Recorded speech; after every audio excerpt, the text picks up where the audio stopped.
Twin of labs में इसके पहले हमने सब्सिडियरी अलायंस पढ़ लिया था।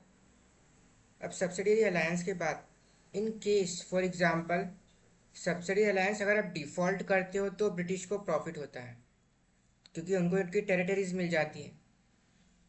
ठीक है, आप उनकी गवर्नमेंट की टेरिटरी जो एनेक्स कर सकते हैं। लेकिन अगर आप पेमेंट प्रॉपरली कर पा रहे हो तो कोई इशू नहीं है। ठीक है, तो इसमें ये पोर्शन नहीं आ पाएगा कि ब्रिटिश टेरिटरी को एनेक्स नहीं कर पाएंगे। क्यों? क्योंकि आप पेमेंट प्रॉपरली कर रहे हो। तो इसी को कंटिन्यू करने के लिए सब्सिडियरी अलायंस के बाद आता है डॉक्ट्रिन ऑफ लैब्स। अब डॉक्ट्रिन ऑफ लैब्स जो है इंडियन से भी थोड़ा रिलेटेड है, क्योंकि यहाँ पे जो सन है, लड़का है, उसी को जो है सिर्फ किंग बनाया जाएगा।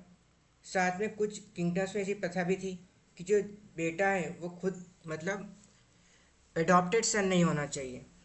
इंडियन मतलब इंडियन का ट्रेडिशन ही था ऐसा। और ब्रिटिशर्स ने इसी ट्रेडिशन को, इंडियन ट्रेडिशन को, इंडियंस के अगेंस्ट यूज़ किया।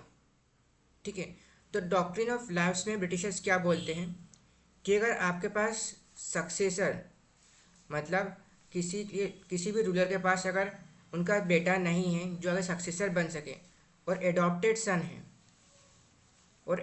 सन है, तो इस केस में क्या होगा कि ब्रिटिश क्या करेंगे, ये सन जो है आपके प्राइवेट प्रॉपर्टी का तो मालिक बनेगा। प्राइवेट प्रॉपर्टी तो इसको मिल जाएगी, लेकिन स्टेट नहीं मिलेगी, मतलब एक किंग नहीं बनेगा।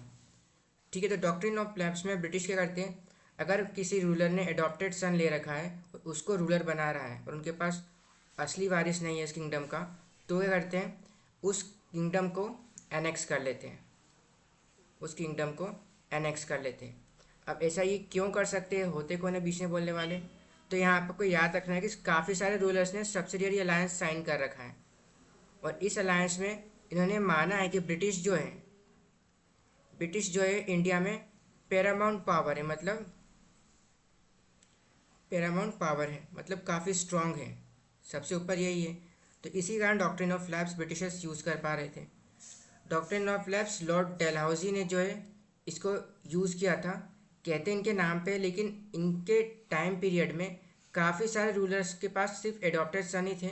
उनका कोई खुद से बेटा नहीं था, सन नहीं थे। ठीक है, तो इसी कारण से डॉक्टर लैब्स जो है लॉर्ड डेलहाउसी के टाइम पे काफ़ी ज़्यादा यूज़ हुआ है।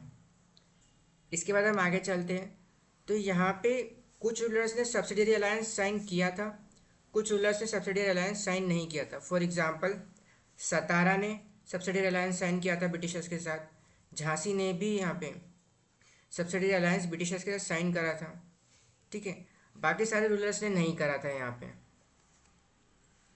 ठीक है, अब तोड़ नारकोट यहाँ पे इसी की वजह से क्या होता। ठीक है, तो सबसे डॉक्ट्रिन ऑफ लैब्स में सिर्फ इतना ही। Next lecture